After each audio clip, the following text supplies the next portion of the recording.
ಶ್ರೀ ಶಿವನಂಜುಂಡೇಶ್ವರ ಪ್ರೌಢಶಾಲೆ ಹಿಬ್ಬೀಡು ಯಲಹಂಕ 10ನೇ ತರಗತಿ 10वीं कक्षा पाठ संख्या 9 पाठ का नाम हिमानंदारों के सम्मेलन में हरिशंकर परसाई व्यंग्य रचना 10वीं कक्षा ಪ್ರೀತಿಯ ವಿದ್ಯಾರ್ಥಿಗಳೇ, ನಾವು ಇಂದು ಈ ಒಂದು ತರಗತಿಯಲ್ಲಿ ಪಾಠ ಸಂಖ್ಯೆ 9 ಪಾಠ ಹಿಮಾನಂದರಕ್ಕೆ ಸಮ್ಮೇಳನ ಈ ಪಾಠವನ್ನು ನೋಡೋಣ ಮಕ್ಕಳೇ. ಎಲ್ಲರೂ ಪುಸ್ತಕವನ್ನು ತೆಗೆದು ನೋಡ್ತಾ ಹೋಗಿ. ಲೇಖಕ ಪರಿಚಯ. कलाम को लेखक की तलवार मानने वाले श्री हरिशंकर परसाई हिंदी साहित्य जागृता की एक बेजोड़ निधि है. इनका जन्म मध्य प्रदेश के झमानी गांव में 22 अगस्त 1924 को हुआ था. इनकी कुछ प्रमुख रचनाएं हैं. हंसते हैं रोते हैं, भूत के पांव पीछे, सदाचार का तवीज, वैष्णव का फिसलाना आदि. हिंदी के व्यंग्य साहित्य के विकास में इनका योगदान अद्वितीय है. ಪ್ರೀತಿಯ ಮಕ್ಕಳೇ, ಈ ಒಂದು ಪಾಠದ ಲೇಖಕರ ಪರಿಚಯದಲ್ಲಿ ನೆನಪಿಡಬೇಕಾಗಿರುವಂಥ ವಿಷಯ ಯಾವುದಪ್ಪ ಅಂತ ಹೇಳಿದರೆ, ಒಂದು ಅವರ ಜನ್ಮ 22 ಆಗಸ್ಟ್ 1924, 22 अगस्त 1924 को हुआ था. हिली कहाँ? इनका जन्म मध्य प्रदेश में जमानी गांव में कहाँ जन्म. रचना हंसते हैं रोते हैं, भूत के पांव पीछे, सदाचार का तवीज, वैष्णव का फिसलाना आदि. ನೀವಿಷ್ಟು ಈ ಒಂದು ಲೇಖಕರ ಪರಿಚಯದಲ್ಲಿ ನೆನಪಿಡಬೇಕಾಗಿರುವಂಥ ವಿಷಯ ಆಗಿರ್ಬೇಕು ಮಕ್ಕಳೇ. ಇಲ್ಲಿ ಲೇಖಕರು ಈ ಪಾಠದ ಒಂದು ಆಶಯವನ್ನು ನೋಡ್ತಾ ಹೋಗೋಣ. इस जगत में अच्छाई बुराई दोनों दिखाई देती है. अंश शिर न्याय की तरह इनमें हमें सिर्फ अच्छाई को अपनाकर बुराई को छोड़ देना चाहिए. बेईमानी भी एक अवगुण है. बेईमानों पर व्यंग्य करते हुए प्रस्तुत रचना द्वारा लेखक ने सचेत किया है कि हम बेईमानी से दूर रहे. ಈ ಪಾಠದಲ್ಲಿ ಅಚ್ಚಾಯಿ ಬುರಾಯಿ, ಒಳ್ಳೆಯದು ಮತ್ತೆ ಕೆಟ್ಟದ್ದು, ದಿಖಾಯಿ ದೇತಿ ಹೈ, ನೋಡ್ತಿರುವಂಥದ್ದು ಅಲ್ವಾ, ವಾಸ್ತವವಾಗಿ ನೋಡ್ತಿರುವಂಥದ್ದು ಮತ್ತೆ ಅದರಲ್ಲಿರುವಂಥ ಒಳ್ಳೆಯದು ಮತ್ತೆ ಕೆಟ್ಟದ್ದು. ಅಂಶಕ್ಷಿರ ನ್ಯಾಯ, ನಾವು ಅಂಶ ಪಕ್ಷಿ ನೋಡಿದವಲ್ಲ ಮಕ್ಕಳೇ, ಅದು ಹೇಗಪ್ಪ ಅಂತ ಹೇಳಿದ್ರೆ, ಒಂದು ಬಟ್ಲಲ್ಲಿ ಹಾಲನ್ನು ಅದಕ್ಕಿಟ್ರೆ ಅದರ ಹಾಲನ್ನು ಮಾತ್ರ ತೆಗೆದುಕೊಂಡು ನೀರನ್ನು ವಾಪಸ್ ಬಿಡುತ್ತೆ. ಹಾಗೆ ಅಂಶಕ ನ್ಯಾಯ ತರಹ ಇನ್ಮೆ ಸಿರ್ಫ್ ಅಚ್ಚಾಯಿಕೋ ಅಪಾನ್ಕರ್ ಬುರಾಯಿ ಚೋಡ್. ಹಾಗಾಗಿ ಈ ಸಮಾಜದಲ್ಲಿ ನಾವು ಹೇಗಪ್ಪ ಅಂತ ಹೇಳಿದರೆ ಅಂಶ ಪಕ್ಷಿಯ ಥರ ಇರಬೇಕು. ಒಳ್ಳೆಯದನ್ನು ಮಾತ್ರ ಸ್ವೀಕರಿಸಬೇಕು, ಕೆಟ್ಟದ್ದನ್ನು ಅಲ್ಲೇ ಬಿಡಬೇಕು. ಇದು ಈ ಪಾಠದ ಒಂದು ಆಶಯ. बेईमानी भी अवगुण है, बेईमानों पर व्यंग्य करते हैं प्रस्तुत रचना द्वारा. ನಾವು ಬೆಳೆದಿರುವಂಥ ನಮ್ಮ ಸುತ್ತಮುತ್ತಲಿರುವಂಥ ಸಮಾಜನೂ ಕೂಡ ಅದಕ್ಕೆ ಕಾರಣ ಆಗುತ್ತೆ. ಹಾಗಾಗಿ ಈ ಸಮಾಜದ ಒಂದು ಚೌಕಟ್ಟಿನ ಒಳಗಡೆ ಹೇಗೆ ಅಲ್ಲಿನ ವಾತಾವರಣ ಇರುತ್ತದೆಯೋ ಹಾಗೆ ಗುಣಗಳು ಕೂಡ ಬರ್ತವೆ ಅನ್ನೋದು ಒಂದು ಮಾತು. ಹಾಗೆಯೇ ಇಲ್ಲಿ ಬೇಯಿಮಾನಿ ವ್ಯಂಗ್ಯ ರಚನಾ ಲೇಖಕರ ಹಮ್ ಬೇಯಿಮಾನೋಕಿ ದೂರಯೇ ಹೇ. ಹಾಗಾಗಿ ಈ ಪಾಠದಲ್ಲಿ ಇದೊಂದು ಹಾಸ್ಯ ಪಾಠ, ಇದೊಂದು ಹಾಸ್ಯ ವ್ಯಂಗ್ಯವಾಗಿ ಹೇಳ್ತಿರುವಂಥ ಒಂದು ಪಾಠ ಇದಾಗಿದೆ. ಹಾಗಾದರೆ ಮಕ್ಕಳೇ, ಈ ಪಾಠವನ್ನು ನೋಡ್ತಾ ಹೋಗೋಣ.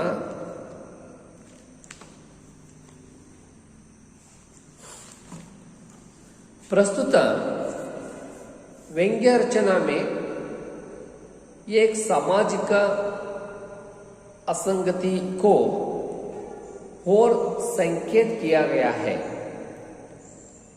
इसमें हास्य और व्यंग्य का सुंदर सम्मिश्रण है. इस रचना के माध्यम से परसाई जी ने हिमानंदर कहलाने वाले लोगों की बेईमानी का पर्दास्पर्श किया है. मैंने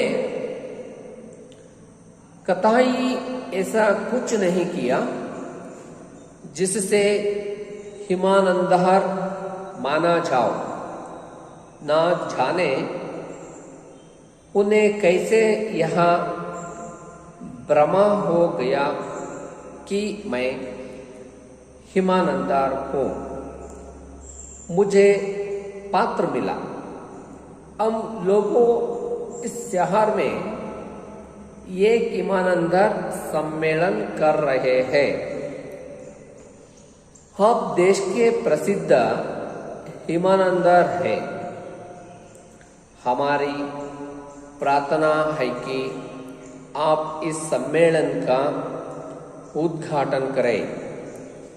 हम आपको आने जाने का पहले दर्जा का किराया देंगे तथा आवास, भोजना आदि की उत्तम व्यवस्था करेंगे.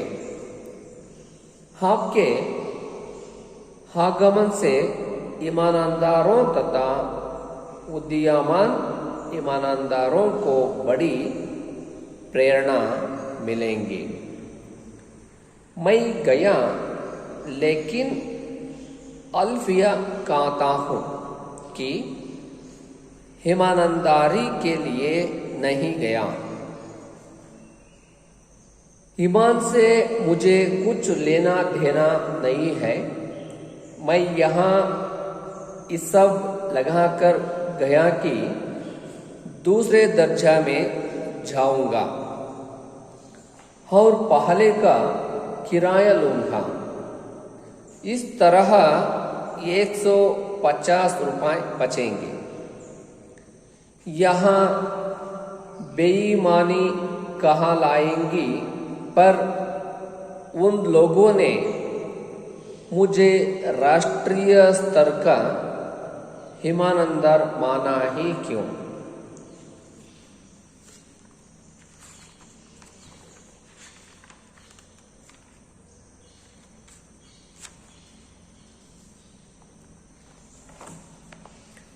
स्टेशन पर मेरा खूब स्वागत हुआ.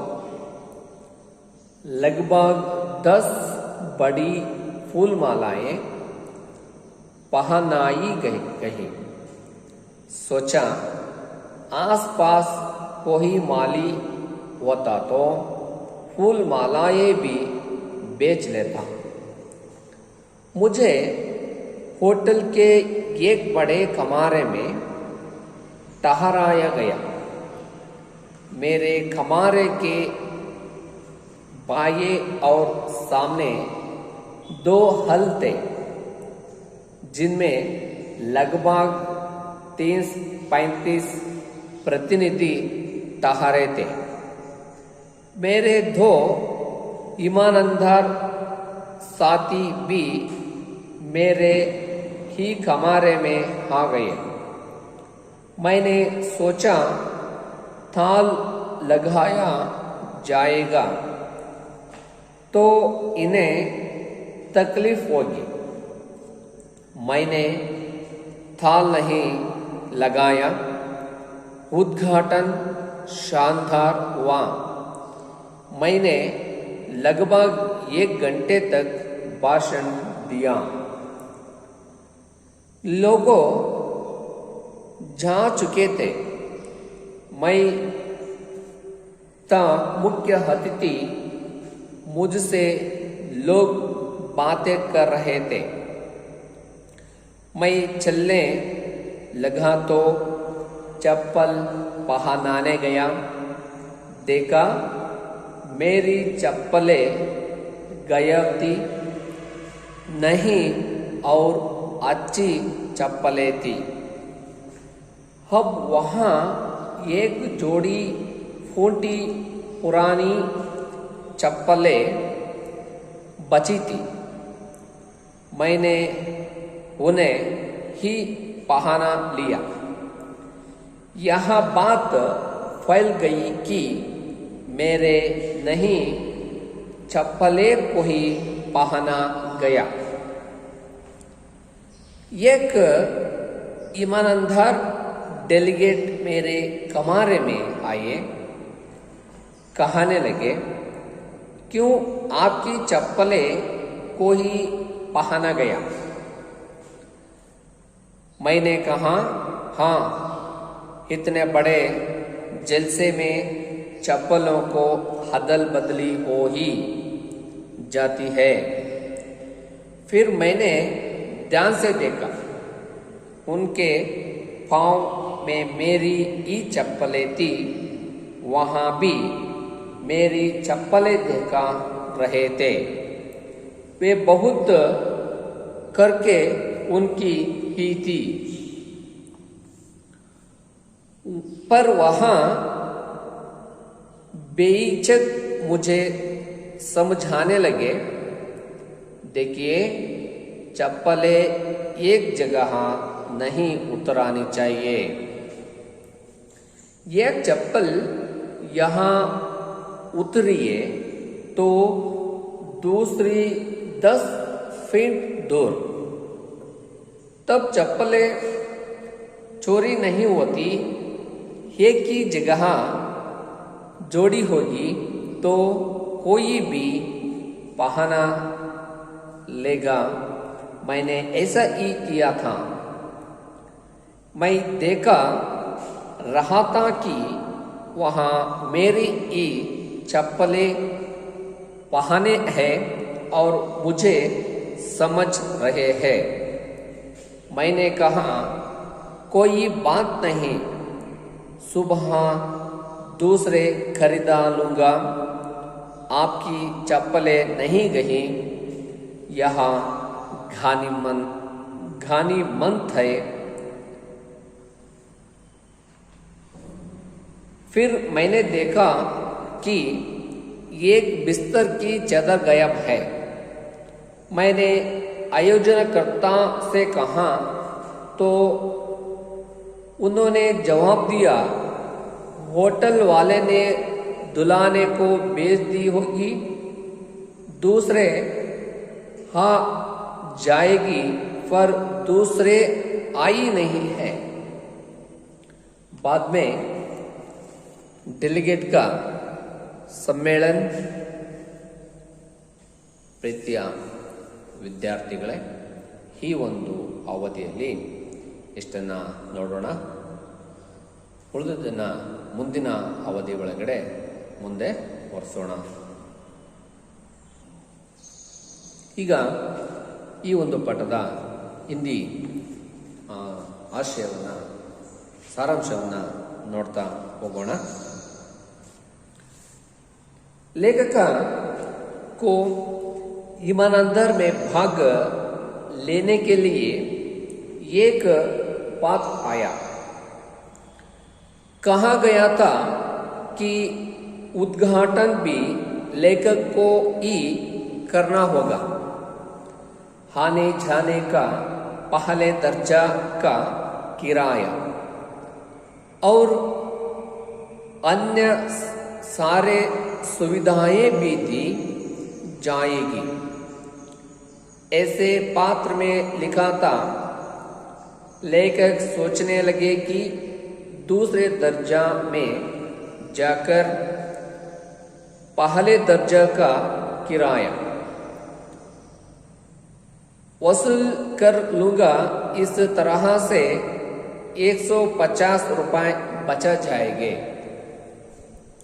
स्टेशन पर पहुंचने पर लेखक का भव्य स्वागत फूल मालाएं पहनकर किया गया।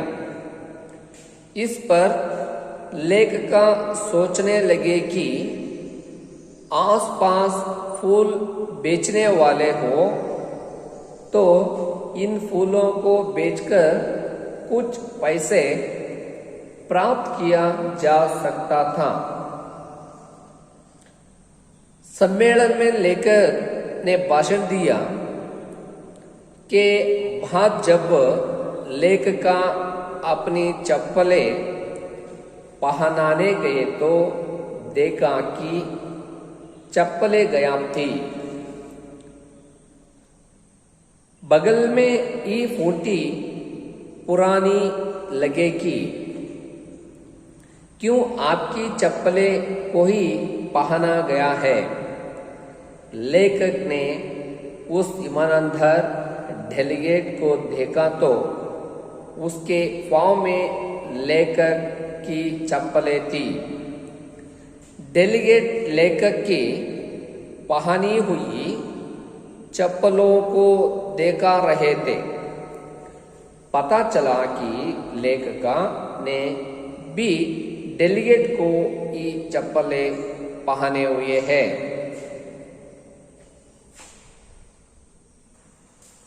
ವಿದ್ಯಾರ್ಥಿಗಳೇ, ಈಗ ನಾವು ಒಂದು ಕನ್ನಡದ ಸಾರಾಂಶವನ್ನು ನೋಡ್ತಾ ಹೋಗೋಣ. ಇಲ್ಲಿ ಲೇಖಕರು ಹರಿಶಂಕರ್ ಪರ್ಸಾಯಿಜಿ ಅವರು ಹೇಳ್ತಾರೆ ಹೀಗಂತ. ಪ್ರಸ್ತುತ ವ್ಯಂಗ್ಯ ರಚನೆ. ಈ ಒಂದು ಪಾಠ ವ್ಯಂಗ್ಯ ರಚನೆ. ಸಾಮಾಜಿಕ असंगति को और संकेत दिया गया है. ಸಮಾಜದಲ್ಲಿರುವಂತಹ ಒಂದು ಸತ್ಯವನ್ನ ಈ ಒಂದು ಸಮ್ಮೇಳನದಲ್ಲಿ ಇಸ್ಮೆ ಹಾಸ್ಯ और ವ್ಯಂಗ್ಯ, ಒಂದು ಕಡೆ ವ್ಯಂಗ್ಯವಾಗಿರಬೇಕು, ಒಂದು ಕಡೆ ಹಾಸ್ಯವಾಗಿರಬೇಕು, ಹಾಗೆ ಸಮ್ಮಿಶ್ರಣ ಇದೆ. ಎರಡನ್ನೂ ಕೂಡ ಕೂಡಿರುವಂತಹ ಒಂದು ರಚನಾ ಮಾಧ್ಯಮ ಸೆ, ಈ ಒಂದು ಮಾಧ್ಯಮದ ಮುಖಾಂತರ ಪರ್ಸಾಯಿಜಿ ಅವರು ಈ ಪ್ರಾಮಾಣಿಕರ ಸಮ್ಮೇಳನ ಮತ್ತೆ ಜನಗಳು ಅವೆರಡನ್ನ ಕುರಿತು ಇಲ್ಲಿ ಪಾದಸ್ಪರ್ಶ ಯಾ ಹೇ ಇದನ್ನೊಂದು ಮೂಡಿಸೋದಕ್ಕೆ ಹೊರಟಿದ್ದಾರೆ. ಕಥೈ ಐಸಾ ಕುಚ್ ನೈ ಕಿಯಾ, ಈ ಒಂದು ಕಥೆಯ ಒಂದು ಮುಖ್ಯ ಅಂಶ ಏನಪ್ಪ ಅಂತ ಹೇಳಿದ್ರೆ ಜಿಸಸೆ ಇಮಾನಂದರ್ ಮಾನಾ ಜಾವ್. ಹಾಗಾದ್ರೆ ಈ ಪ್ರಾಮಾಣಿಕ ವ್ಯಕ್ತಿ ಎಲ್ಲಿದ್ದಾರೆ? ಪ್ರಾಮಾಣಿಕ ವ್ಯಕ್ತಿಯನ್ನು ಹುಡುಕಬೇಕಾಗುತ್ತೆ. ಈ ಪ್ರಾಮಾಣಿಕ ವ್ಯಕ್ತಿ ಜಾವ್ ನಾ ಜಾನೆ ಹೋನೆ ಕೈಸೆ ಯಹಾ ಭ್ರಮಾ ಗೈ ಕಿ ಹಿಮಾನಂದಾರ್ ಹೂ.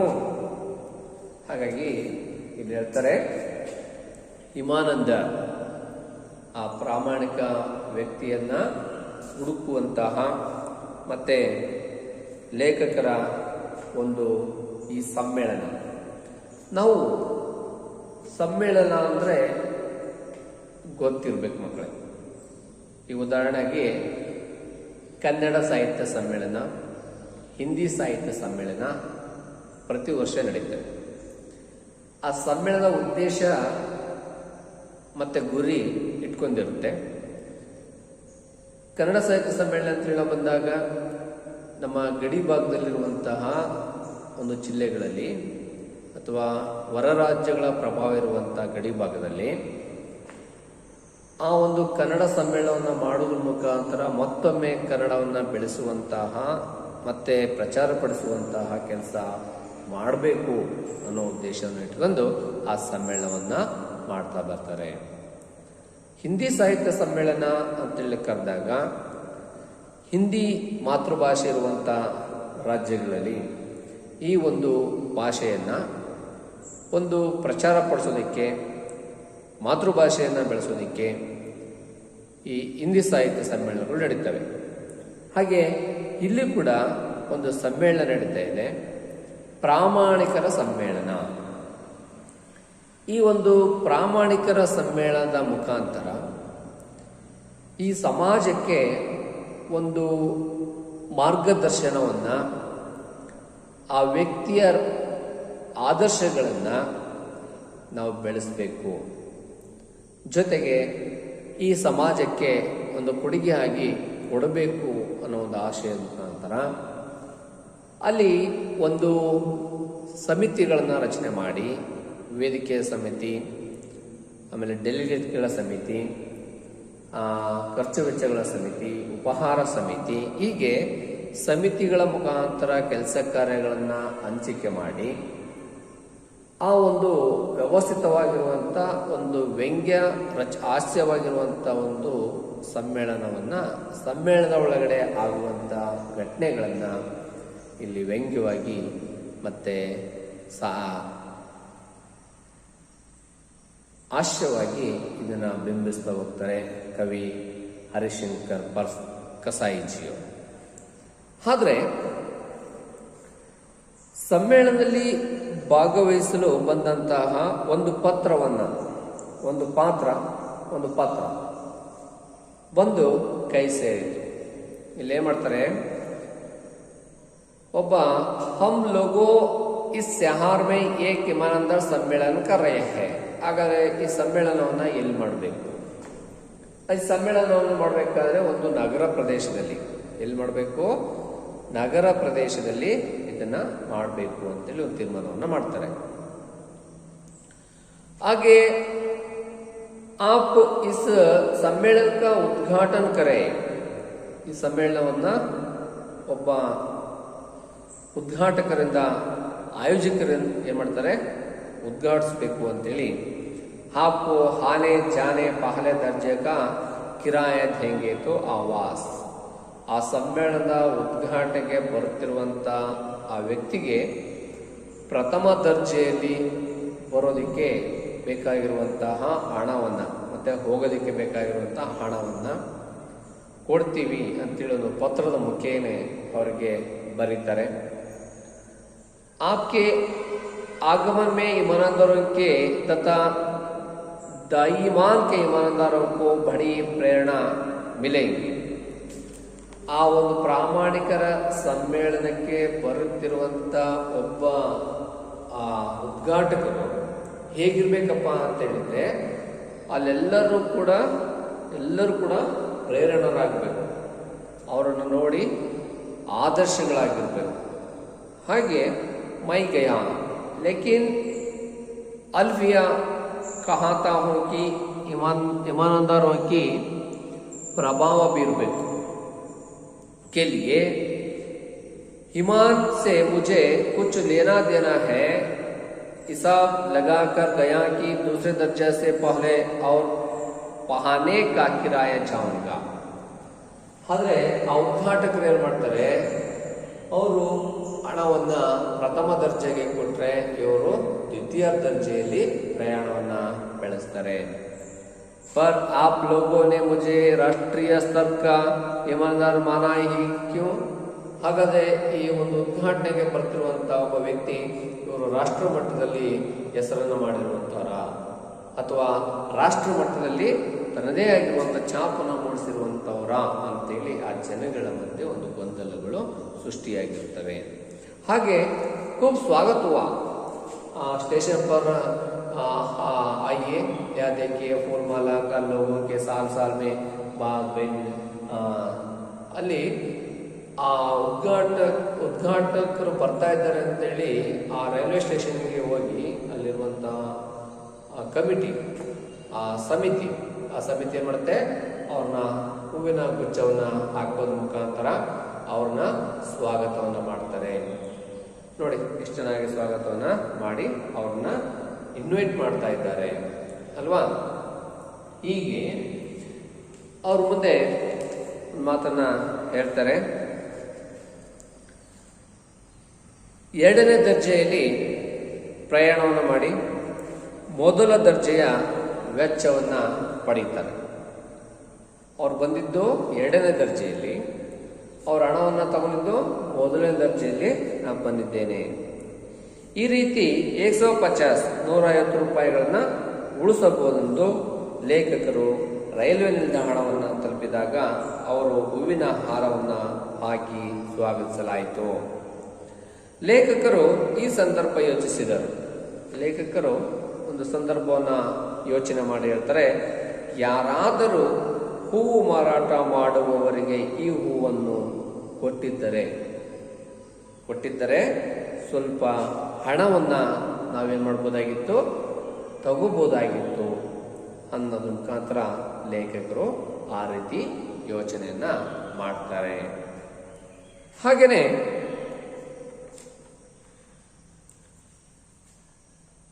ಇಲ್ಲಿ ಸ್ಟೇಷನ್ ಪರ್ ಮೇರಾ ಖೂಬ್ ಸ್ವಾಗತ ಹುವಾ, ಆ ಒಂದು ಸ್ಟೇಷನ್ ಹತ್ರ ಅವ್ರಿಗೆ ಅದ್ದೂರಿಯಾಗಿರುವಂಥ ಸ್ವಾಗತ ಸಿಗುತ್ತೆ. ಲಗ್ಭಗ್ 10 ಬಡಿ ಫೂಲ್ ಮಾಲಾಯೇ ಹೈ, ಕನಿಷ್ಠ 10-15 ಮಾಲೆಗಳು ಅವ್ರಿಗೆ ಹಾಕ್ತಾರೆ. 10ರಿಂದ 15 ಮಾಲೆಗಳನ್ನು ಅವ್ರಿಗೆ ಹಾಕಿರ್ತಾರೆ. पहनाए गई है, सोच आस पास कोई माला है, मुझे होटल के एक बड़े कमरे में ठहरा गया है. ಆಯೋಜಕರು ಏನು ಮಾಡ್ತಾರೆ, ಅವರು ಉಳಿಯೋದಕ್ಕೆ ಒಂದು ಕೊಠಡಿಯನ್ನು ಮಾಡಿರ್ತಾರೆ. ಆ ಕೊಠಡಿಗೆ ಆ ಉದ್ಘಾಟಕರನ್ನ ಕರ್ಕೊಂಡ್ಬಂದು ಅಲ್ಲಿ ಉಳಿಸ್ತಾರೆ. ಮೇರೆ ಕಮರೆ ಬಾಯೆ ಅವರು ಸಾಮನೆ ದೋ ಹಲ್ತೆ ಥೇ, ಅಕ್ಕಪಕ್ಕದಲ್ಲಿರುವಂತಹ ಕೋಣೆಗಳಿಗೆ ಅವರ ಜೊತೆ ಬಂದಿರುವಂತಹ ಬೇರೆ ಬೇರೆ ಡೆಲಿಗೇಟ್ಗಳನ್ನ ಅಲ್ಲಿ ಉಳಿಯೋದಕ್ಕೆ ಒಂದೇನು ಮಾಡ್ತಾರೆ, ವ್ಯವಸ್ಥೆಯನ್ನ ಮಾಡ್ತಾರೆ. 3 और 35 ಪ್ರತಿನಿಧಿ ठहरे गए हैं, 30ರಿಂದ 35 ಜನ ಇರುವಂತಹ ಉಳಿಯುವಂತ ವ್ಯವಸ್ಥೆಯನ್ನ ಅಲ್ಲಿ ಮಾಡಿರ್ತಾರೆ ಆಯೋಜಕರು.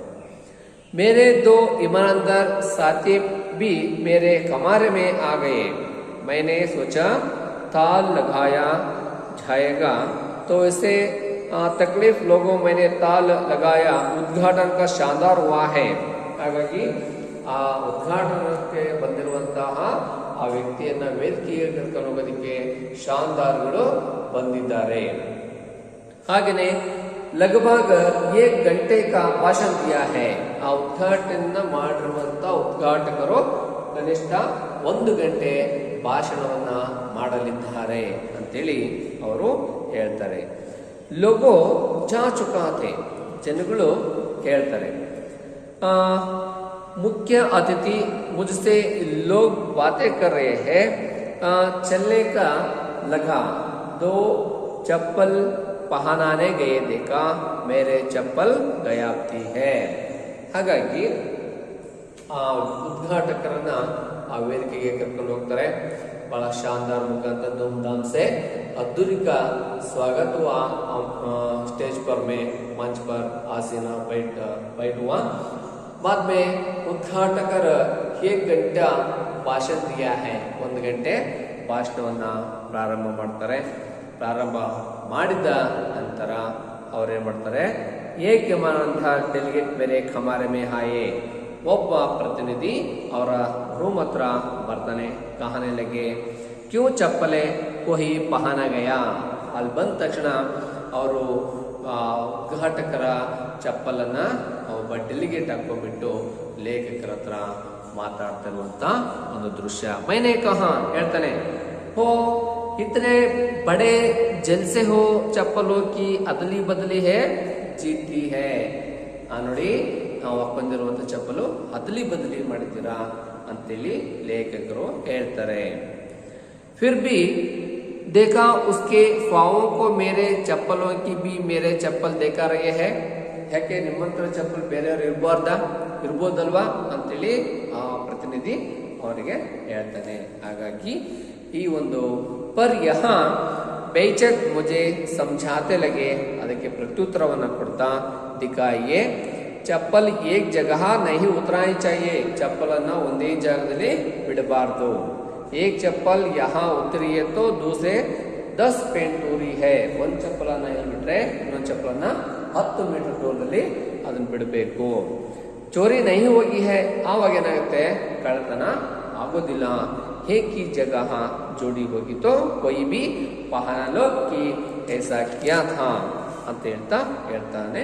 ಇಲ್ಲಿಗೆ ಈ ಒಂದು ಅವಧಿಯನ್ನ ಮುಗಿಸ್ತಾ ಮುಂದುವರೆದ ಭಾಗವನ್ನ ಮುಂದಿನ ಅವಧಿಯಲ್ಲಿ ನೋಡ್ಕೊಳ್ಳೋಣ.